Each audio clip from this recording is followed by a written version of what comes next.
Hello बच्चों, कैसे हो आप सब।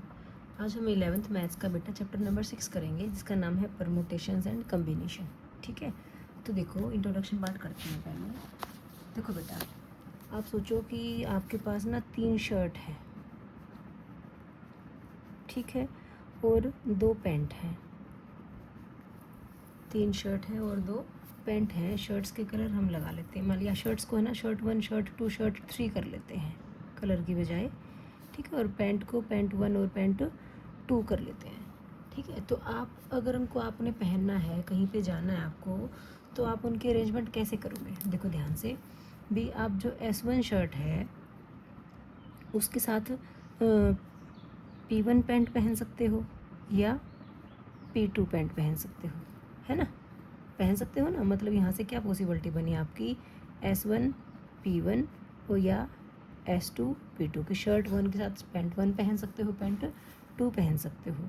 शर्ट 2 के साथ भी आप ऐसे ही कर सकते हो, पैंट 1 पहन सकते हो, पैंट 2 पहन सकते हो। मतलब शर्ट 2 पैंट 1, शर्ट 2 पैंट 2, ये हो सकता है, ठीक है। या फिर शर्ट 3 की बात करें हम, तो उसके बाद पैंट 1 या पैंट 2 में से कोई भी पहन सकते हो। तो पॉसिबिलिटी क्या हो सकती है, S3 P1 शर्ट 3 पैंट 1 या शर्ट 3 पैंट 2, ठीक है ना बेटा। ध्यान से देखना। तो अगर हम मैचिंग की बात करें, सेटिंग, वो आपके पास की कितनी मैचिंग्स बन गई है, आपके पास कितनी ड्रेसेस बन जाती हैं, 1 2 3 4 5 6, ठीक है ना। तो आप ये कह सकते हो कि आपके पास 6 पॉसिबिलिटीज़ बन गई, बनी ना बेटा। ये बात समझ में आई आपको कि 6 पॉसिबिलिटीज़ कैसे बनी। शर्ट 3 थी, 2 पैंट थी, तो हमने उनकी सेटिंग करके देखी, मैचिंग बना के देखी, तो हमारे पास 6 पॉसिबिलिटीज़ बन गई, ठीक है। एक और एग्जांपल देखो कि हमारे पास 2 स्कूल बैग हैं, ठीक है, 2 स्कूल बैग हैं, ठीक है। 3 हमारे पास टिफ़िन बॉक्सेस हैं और 2 आपके पास वाटर बॉटल्स हैं, ठीक है। तो हम बैग्स को हम कैसे ले लें, बैग 1 और बैग 2 ले लेते हैं। टिफ़िन्स को T1 T2 एंड T3 ले लेते हैं और वाटर बॉटल को W1 और W2 ले लेते हैं। अब आपको इनको लेके जाना है, आप किस तरह से सेटिंग कर सकते हो, ठीक है। तो पहले हम बात करते हैं, या तो बैग 1 लेके जाओगे आप या बैग 2 लेके जाओगे, ठीक है। बैग 1 लेके जा रहे हो, बैग की बात है तो बॉटल्स टिफ़िन्स की बात कर लेते हैं। या तो आप टिफ़िन 1 लोगे या टिफ़िन 2 लोगे या टिफ़िन 3 लोगे, ठीक है बेटा। अब टिफ़िन ले लिया, टिफ़िन का तो वाटर बॉटल क्या हो सकती है, वाटर बॉटल 1 हो सकती है, वाटर बॉटल 2 हो सकती है। समझ में आ रही है बेटा बात। तो देखो यहाँ से आपकी क्या सेटिंग बनी, क्या पॉसिबिलिटी बनी, बॉटल 1 टिफ़िन 1 वाटर बॉटल भी 1, bag 1 tiffin 1 water bottle 1। Next में क्या बनी, बैग 1 था, टिफ़िन भी 1 था, लेकिन वाटर बॉटल नंबर 2 ले ली, ठीक है। अब T2 की बात कर रहे हैं, टिफ़िन अगर 2 की बात है तो यहाँ पे वाटर बॉटल 1 हो सकती है, वाटर बॉटल 2 हो सकती है। तो देखो यहाँ पे पॉसिबिलिटी क्या बनेगी आपकी, bottle 1 tiffin 2 bag 1 tiffin 2 water bottle 1, ठीक है। B1 T2 W1, यहाँ पे बताओ, आप बताओ खुद देख के, B1 T2 W2, B1 T2 W2, ठीक है बेटा। अब थर्ड टिफ़िन की बात अगर करें हम करें तो वाटर बॉटल 1 या वाटर बॉटल 2 होगी। तो यहाँ से पॉसिबिलिटीज़ क्या क्या बनी, B1 T3 W1, B1 T3 W1 और यहाँ से बने B1 T3 W2, ठीक है। ये तो सारी पॉसिबिलिटीज़ थी आपकी बैग 1 के साथ, ठीक है। अब बैग 2 के साथ भी तो देखोगे, बैग 2 के साथ देखो इसी तरह सेम टू सेम रहेंगे आपके, टिफ़िन 1 हो सकता है, टिफ़िन 2 हो सकता है या टिफ़िन 3 हो सकता है। टिफ़िन 1 है तो वाटर बॉटल 1 हो सकती है या वाटर बॉटल 2 हो सकती है। तो यहाँ से पॉसिबिलिटीज़ क्या बनी, देखो bag 2 tiffin 1 water bottle 1, bag 2 tiffin 1 water bottle 2, ठीक है बेटा। अब टिफ़िन 2 के हिसाब से देखो, वाटर बॉटल 1 हो सकती है, वाटर बॉटल 2 हो सकती है। तो देखो क्या बनी पॉसिबिलिटी, बैग 2 टिफ़िन भी 2 और वाटर बॉटल 1, या फिर बैग 2 टिफ़िन 2 वाटर बॉटल 2, ठीक है। थर्ड वाले केस में यहाँ पे वाटर बॉटल 1 या वाटर बॉटल 2 हो सकती है। देखो क्या बनी पॉसिबिलिटीज़, बैग 2 टिफ़िन 3 और वाटर बॉटल 1, या फिर बैग 2 टिफ़िन 3 वाटर बॉटल 2। ठीक है बच्चों, अब यहाँ पे पॉसिबिलिटीज़ देख लो कितनी बनी आपकी। अगर हम नंबरिंग दें, ये नंबर 1, ये नंबर 2, ये नंबर 3, 4 5 6 7 8 9 10 11 एंड 12। यहाँ पे आपकी कितनी पॉसिबिलिटीज़ बनी? 12 पॉसिबिलिटीज़ बनी। ठीक है, ये तो आ गया आपके पास कि भी आपने अलग अलग काउंट किया है। तो क्या हम हर बार, अब तो हमारे पास थोड़ी कम चीज़ें थी, क्या पता हमें 12 स्कूल बैग्स दे दे, 13 टिफ़िन दे दे, 20 वाटर बॉटल्स दे दे, तो क्या हम बार बार ऐसे बनाएंगे? नहीं। उसके लिए हमारे पास है फंडामेंटल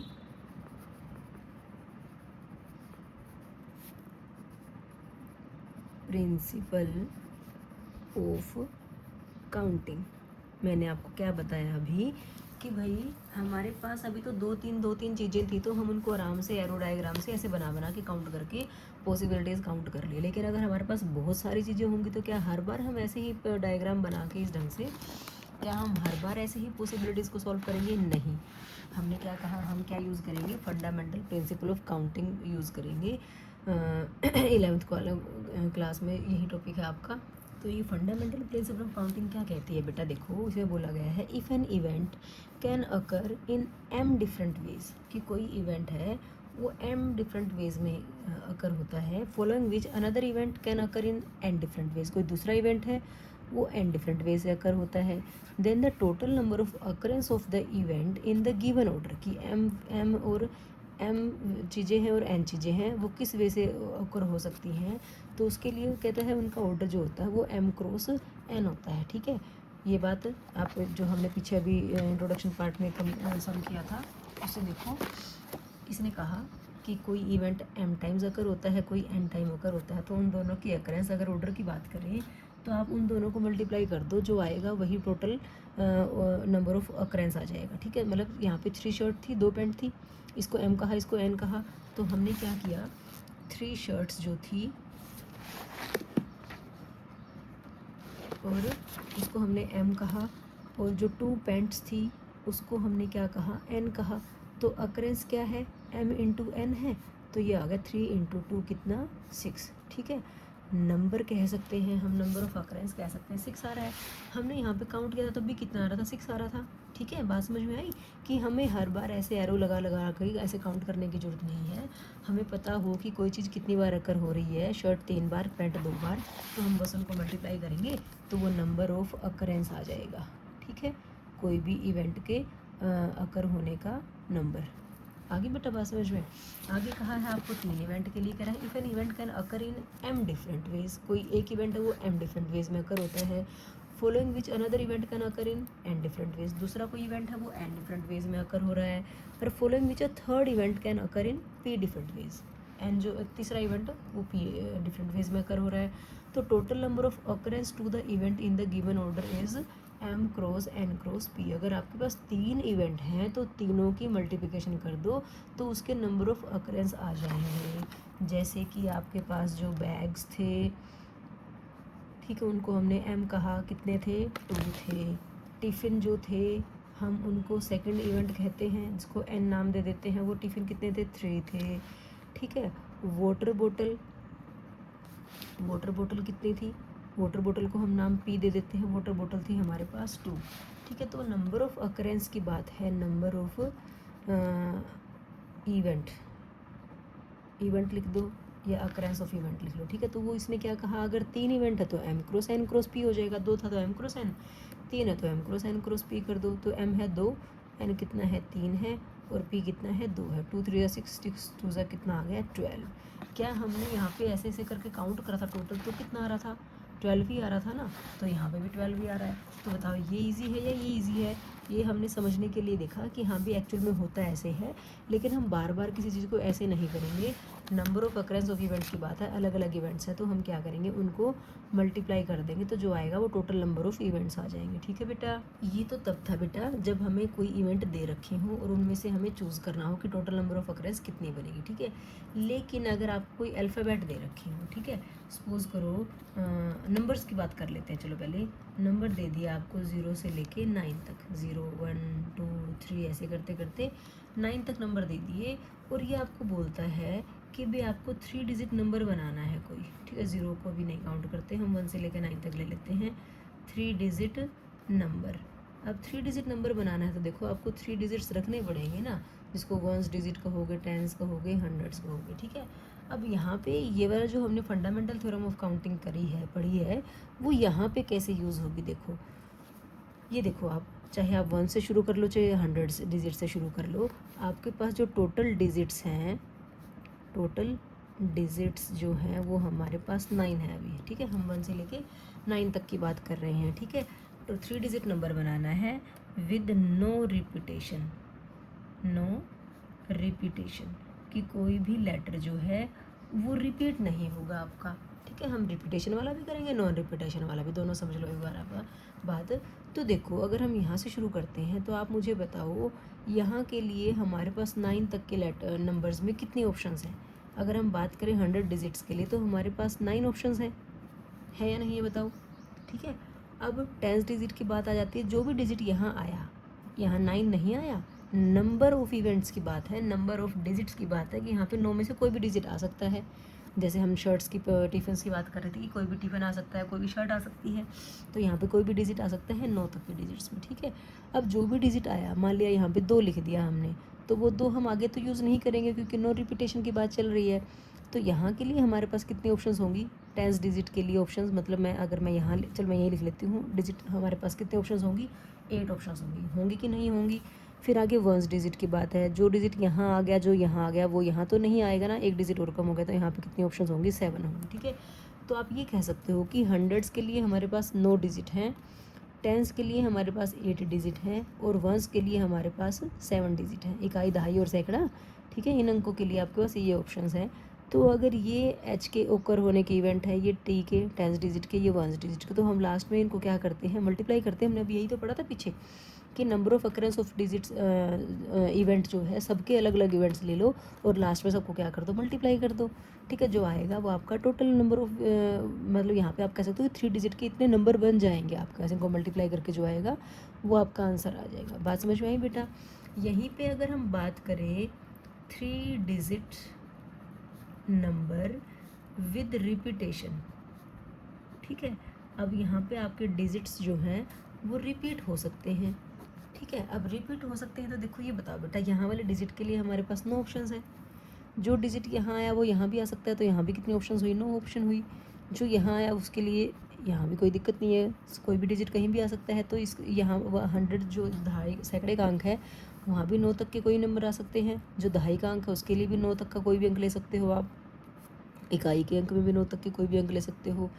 ये m है, ये n है, ये p है, और हम लास्ट में इनको क्या करते हैं, मल्टीप्लाई करते हैं। ठीक है, 729 आ जाता है मेरे ख्याल से यहाँ तो।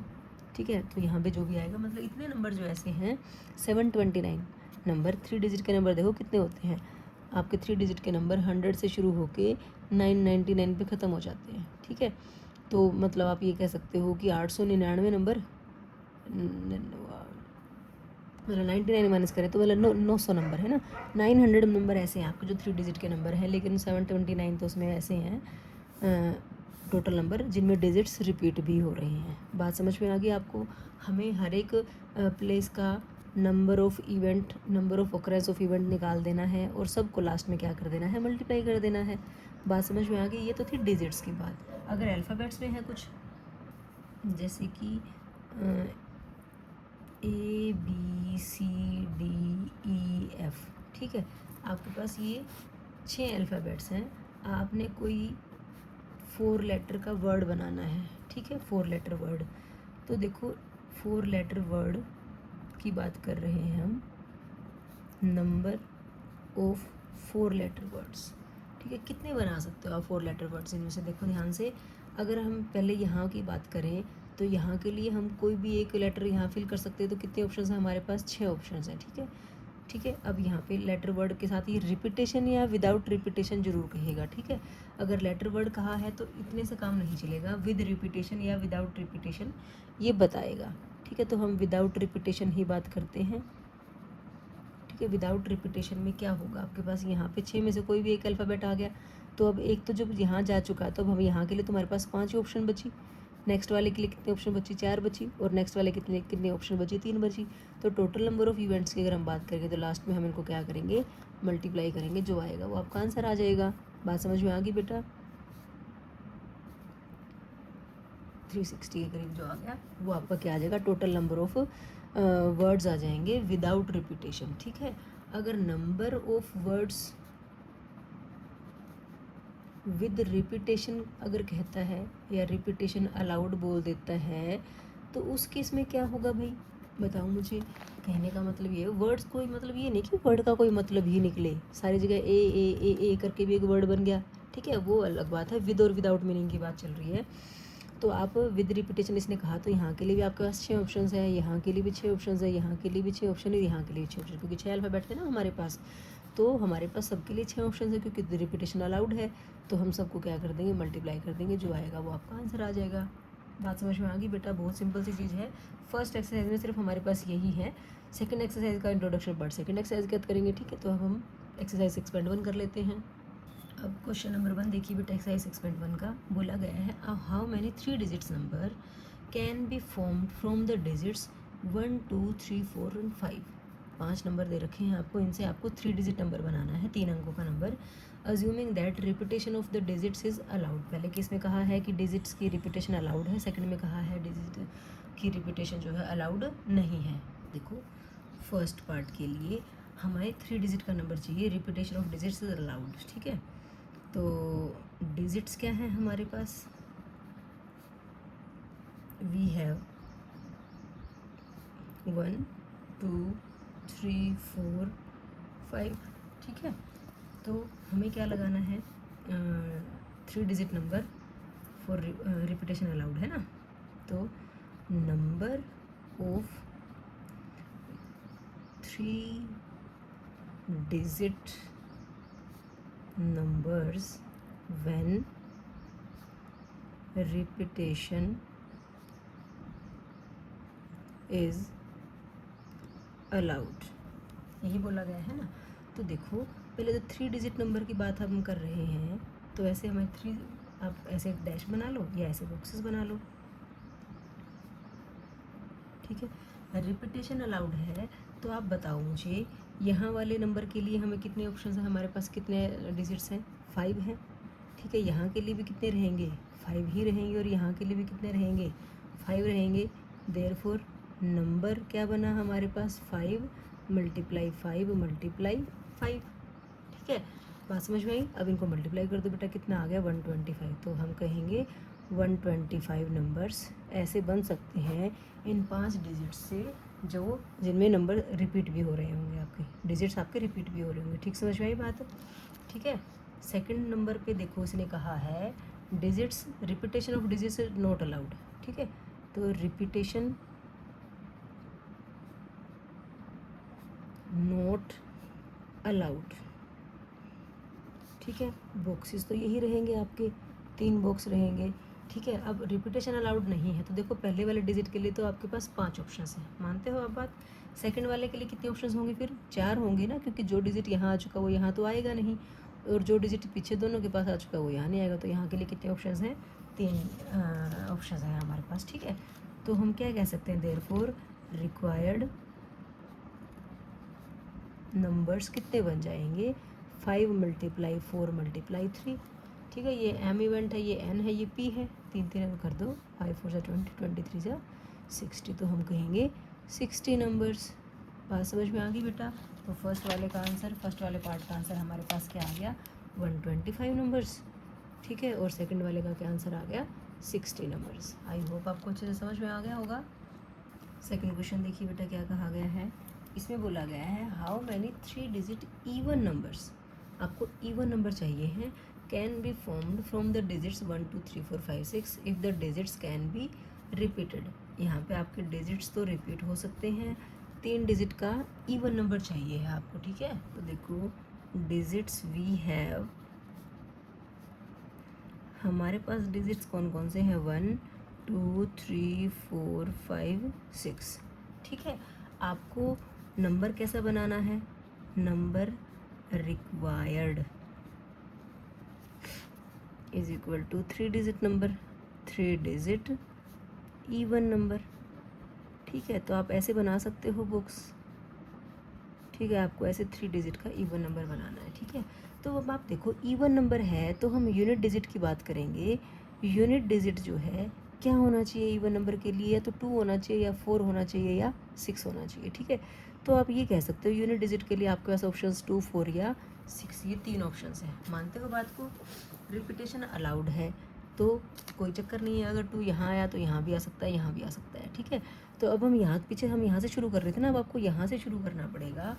अब आप यहाँ पे लिख सकते हो डायरेक्ट रिक्वायर्ड नंबर, ठीक है। तो देखो पहले यहाँ पे लिख भी लो, चाहे यहाँ के लिए ऑप्शन तो आपके पास सिर्फ 3 है, मानते हो बात कि यहाँ के लिए 3 ही ऑप्शन है और कोई ऑप्शन नहीं है। डिजिट्स कितने 6 हैं, तो यहाँ के लिए कितने ऑप्शंस होंगी, यहाँ पे 6 की 6 हो सकती है क्योंकि डिजिट्स कैन बी रिपीटेड, और यहाँ के लिए भी कितने ऑप्शंस होंगे, 6 की 6 ऑप्शंस होंगे, है ना, ठीक है। नंबर रिक्वायर्ड आप कह सकते हो when digits can be repeated, ठीक है। तो हमने कहा ऐसे number required when the digits can be repeated, 3 digit even number की बात चल रही थी। तो इवन नंबर में हमने देखा कि 2 4 या 6 के अलावा यहाँ पे कोई और नंबर नहीं आ सकता, तो 3 ही ऑप्शन है यहाँ तो हमारे पास, ठीक है। लेकिन अगले के लिए 6 ऑप्शन है और उससे नेक्स्ट वाले के लिए भी 6 ऑप्शन है। तो रिक्वायर्ड नंबर की बात अगर हम करेंगे तो 6 × 6 × 3 करेंगे ना, इन सबको मल्टीप्लाई ही तो करेंगे, ठीक है। तो 6 6 36, 36 3 से होता है 108, ठीक है बेटा। तो ये हमारा आंसर आ गया, बिल्कुल सिंपल है। आई होप आपको अच्छे से समझ में आ गया होगा। बस यहाँ देखना था इवन नंबर है तो यहाँ के लिए फाउंडेशन हो गया हमारे पास कि इनके अलावा कोई और डिजिट नहीं आ सकता। यहाँ पे कोई भी डिजिट आ सकता है, 6 के 6 में से कोई भी आ सकता है। रिपीटेशन अलाउड है तो हर जगह कोई भी डिजिट आ सकता है। यहाँ 2 आया तो यहाँ भी 2 आ सकता है, यहाँ भी 2 आ सकता है, ठीक है। अब नेक्स्ट क्वेश्चन देखते हैं। थर्ड क्वेश्चन देखिए बेटा, बोला गया हाउ मैनी 4 लेटर कोड चाहिए आपको, can be formed using the 10 letter first 10 letters of English alphabet if no letter can be repeated. अब यहाँ पे रिपीटेशन नहीं चाहिए आपको, ठीक है। तो देखो बेटा, लिखने को आप इतना कुछ लिख सकते हो, नहीं लिखना है तो आप डायरेक्ट 4 बॉक्स बनाओ यहाँ पे, ठीक है। पहले बॉक्स के लिए कितने ऑप्शंस रहेंगे, 10 ऑप्शन रहेंगे। अगले के लिए रिपीट नहीं हो रहा ना तो 9 ऑप्शंस रहेंगे। अगले के लिए 8, अगले के लिए 7, 10 9 8 7 लिखो और सबको लास्ट में मल्टीप्लाई करके आंसर जो आएगा वो लिख दो। तो इतना कर सकते हो, ठीक है। अब आपको करवाना है, आप नोटबुक में लिखोगे तो थोड़ा सा लिख दो, अदरवाइज़ डायरेक्ट आप लिख सकते हो, ठीक है। लेकिन मैं थोड़ा आपको बता देती हूँ कैसे हम टोटल लेटर्स वी हैव, हमारे पास कितने लेटर्स हैं, इसने कहा 10 लेटर्स। अब कोई फ़र्क नहीं पड़ता वो शुरू के हैं, आखिरी के हैं, बीच के हैं, आपको लिखने की भी ज़रूरत नहीं कि पहले 10 लेटर ABCDEFGH ये वाले होंगे, कुछ ज़रूरत नहीं है। 10 लेटर्स भी है, ठीक है। तो अब हमें क्या चाहिए है, हमें कोड चाहिए है, code required of equals 4 letters, ठीक है। अब 4 लेटर्स का कोड चाहिए तो हम यहाँ पे ना 4 बॉक्सेस बना लेते हैं, ठीक है। यहाँ पे लिख लो क्या है, digits no letter can be repeated, आप लिख दोगी नो रिपीटेशन, कोई रिपीटेशन नहीं होगी। तो ऐसे केस में आपका जो 4 लेटर कोड बनेगा, देखो इसके लिए कितने ऑप्शंस रहेंगे, 10 लेटर थे तो 10 ही ऑप्शन है, रिपीटेशन नहीं है, यहाँ पे 10 ऑप्शन है तो यहाँ के लिए तो सिर्फ 9 ऑप्शन बचे ना हमारे पास, क्योंकि 1 लेटर तो यहाँ आ चुका है। यहाँ के लिए 8 ऑप्शन बची, यहाँ के लिए 7 ऑप्शन बची, ठीक है। तो अब क्या पूछा था इसने, हाउ मैनी 4 लेटर कोड, तो आप लिख दोगे रिक्वायर्ड 4 लेटर कोड्स, या कोड इक्वल्स कितना, 10 × 9 × 8 × 7, ठीक है। 9 × 72 72 7 504 और साथ में 0 लग जाएगी तो कितना बन गया 5000 40। तो टोटल 4 लेटर कोड हम फर्स्ट 10 अल्फ़ाबेट से कितने बना सकते हैं? 5040, 5040। ठीक है बेटा, बिल्कुल सिंपल सा कॉन्सेप्ट है, सिर्फ यही चीज़ तो देखनी है हमें, यहीं से हमारा आंसर आ जाता है। ठीक है, फोर्थ क्वेश्चन देखो। क्वेश्चन देखिए बेटा, बोला गया है how many 5 digit telephone numbers can be constructed using the digits 0 to 9। कि आपको 5 डिजिट का कोई टेलीफोन नंबर बनाना है, डिजिट 0 से लेकर 9 तक यूज़ करने हैं। ठीक है, if each number starts with 67, her number 67 से स्टार्ट हो रहा है, तो पहले 2 डिजिट तो हमारे पास फिक्स हो गए। ठीक है, एंड नो डिजिट्स कैन नहीं, no digit appear more than once, की कोई भी डिजिट एक से ज़्यादा बार नहीं आना चाहिए, मतलब रिपीटेशन नहीं होनी चाहिए। ठीक है, तो अब देखो डिजिट्स वी हैव लिखना चाहो तो लिख लो, नहीं तो डायरेक्ट आप क्या लिख सकते हो, रिक्वायर्ड टेलीफोन नंबर्स। ठीक है, तो डिजिट्स वी हैव क्या है, 0 to 9।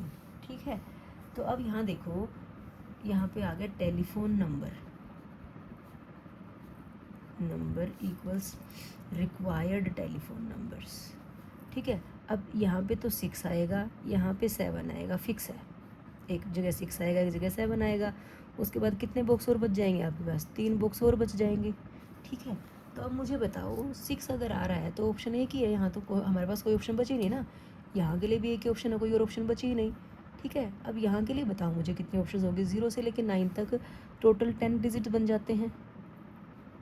ठीक है ना, 1 से लेकर 9 तक तो 9 होते हैं, 0 भी काउंट हो गए तो 10 डिजिट हो गए। तो अब मुझे बताओ क्या यहाँ के लिए हमारे पास 10 ऑप्शंस होंगी? नहीं, एक डिजिट यहाँ आ चुका, एक डिजिट यहाँ आ चुका, 2 तो यहाँ आ चुके, 6 नहीं आ सके, 6 और 7 तो कहीं भी नहीं आ सकते ना, 2 ऑप्शन तो हमारी खत्म होगी। तो यहाँ के लिए कितने ऑप्शन बचे हमारे पास? 8। अगले के लिए कितनी बची? 7 बची, और अगले के लिए कितने बचेंगे ऑप्शन? 6 बचेंगे। समझ पा रहे हो बात को? ठीक है, देयरफॉर रिक्वायर्ड नंबर, बस रिक्वायर्ड नंबर ही लिख लो, टेलीफोन नंबर लिखना चाहो लिख लो, 1 × 1 × 8 × 7 × 6। ठीक है, बात समझ में आई है आपको? अब इसको मल्टीप्लाई कर लेते हैं, 7 56, 56 × 6 36, ये आ गया 336। ठीक है, तो टोटल रिक्वायर्ड टेलीफोन नंबर्स जो 67 से शुरू होंगे और 5 डिजिट के नंबर होंगे, तो वो कितने आ गए हमारे पास? 336 आ गए बेटा। ठीक है, समझ में आ गई अच्छे से बात? यहाँ पे 67 क्यों लिखा? क्योंकि इसमें कहा गया था कि हर एक टेलीफोन नंबर 67 से तो स्टार्ट होता है, तो लास्ट के 3 डिजिट में ही हमें कुछ फिल करना है। तो 67 के लिए तो कोई ऑप्शन बची नहीं, तो वहाँ तो 1 1 ऑप्शन है। अगलों के लिए हमने देख लिया 8 7 और 6 ऑप्शन हैं, तो सबको मल्टीप्लाई किया फंडामेंटल प्रिंसिपल ऑफ काउंटिंग के हिसाब से, और तो हमारा आंसर जो आया वो आ गया 336। ठीक है बच्चों, फिफ्थ क्वेश्चन देखिए बेटा क्या कहा गया है। A coin is tossed 3 times and the outcomes are recorded, कि किसी कॉइन को 3 बार टॉस किया गया है और उसके आउटकम्स को रिकॉर्ड किया गया है। How many possible outcomes are there, कि कितने पॉसिबल आउटकम्स होंगे। देखो ये आपने 10वीं क्लास में प्रोबेबिलिटी में ये चीज़ें पढ़ी हुई हैं, प्रायिकता में, है ना, लेकिन यहाँ पे हम परमुटेशन कम्बिनेशन में कर रहे हैं, तो प्रिंसिपल ऑफ फंडामेंटल काउंटिंग जो है उसके हिसाब से ही हम करेंगे। तो देखो कॉइन के फेसेस कितने होते हैं? A coin has faces equals to क्या? हेड एंड टेल, यही होते हैं ना। तो अब इसने 3 बार टॉस किया गया, तो 3 बार टॉस किया गया तो लिख सकते हो coin is tossed 3 times, therefore possible outcomes की अगर हम बात करें तो कुछ ऐसे आएंगे ना 3 को टॉसेस के हिसाब से। ठीक है, तो यहाँ पे अब ये बताओ अब हमने करना क्या है? यहाँ पे इस कॉइन को टॉस किया, इस पे कितने ऑप्शंस हैं? 2 ऑप्शंस हैं, तो 2 आउटकम्स आ सकते हैं, कोई भी हो सकता है, इवेंट 2 ही अकर हो सकते हैं। इसके ओकरेंस कितने होंगे? इसमें भी 2 ही होंगे ओकरेंस, इसकी भी कितनी होंगी? 2 ही होंगी ओकरेंस। समझ पा रहे हो बात को? क्योंकि कॉइन को टॉस किया या तो हेड आएगा या टेल आएगा, तो ओकरेंस 2 ही हैं, 2 ही हैं, 2 ही हैं। तो यहाँ पे क्या कहोगे? इसने पूछा था हाउ मैनी पॉसिबल आउटकम्स, तो रिक्वायर्ड पॉसिबल आउटकम्स, आप यहाँ पे ये भी लिख सकते हो बाय फंडामेंटल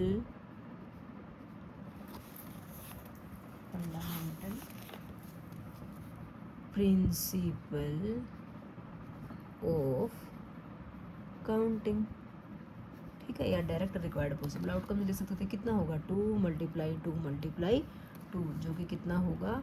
8 होगा तो हमारे पास टोटल आउटकम्स कितने आ जाते हैं, 8 आ जाते हैं। वैसे आपने 10वीं क्लास में भी किया वही चीज़, तो आपको पता है जब आउटकम्स निकालते हो head head head head tail head, या तो 3 बार हेड आएगा या 2 बार हेड आएगा या 1 बार हेड आएगा या 1 बार भी हेड नहीं आएगा, तो टोटल आउटकम्स 8 ही बनते हैं आपके। तो हमने यहाँ पे फंडामेंटल प्रिंसिपल ऑफ काउंटिंग के हिसाब से भी निकाल के दिखा दिया कि टोटल आउटकम्स कितने हैं हमारे, 8 हैं, क्योंकि हमारे पास 3 इवेंट थे बेटा। वही बात होगी जैसे ये बैग है, ये टिफ़िन है, ये बोतल है, ठीक है। कितने बैग हैं, कितने टिफ़िन हैं, कितनी बॉटल्स हैं, जो भी थे उनको मल्टीप्लाई करा, वो हमारा आंसर आ गया। तो यहाँ पे भी तो दो थे मुँह, इसके भी 2 थे और इसके भी 2 थे, कुछ भी आ सकता था। तो हमारे पास टोटल आउटकम्स कितने आ गए, 8 आ गए। ओके बच्चों, एक्सरसाइज का लास्ट क्वेश्चन देखिए बेटा, क्या कहा गया है। Given 5 flags of different colours, 5 flag दे रखे हैं आपको डिफरेंट कलर के। How many different signals can be generated if each signal requires the use of 2 flags one below the other. की कह रहा है कि 5 फ्लैग हैं आपके पास, आपको 2 फ्लैग्स को यूज़ करके कोई सिग्नल बनाना है, और वो एक के ऊपर एक ऐसा होना चाहिए, ठीक है। तो देखो टोटल फ्लैग्स इक्वल्स कितने, 5, ठीक है। Each signal requires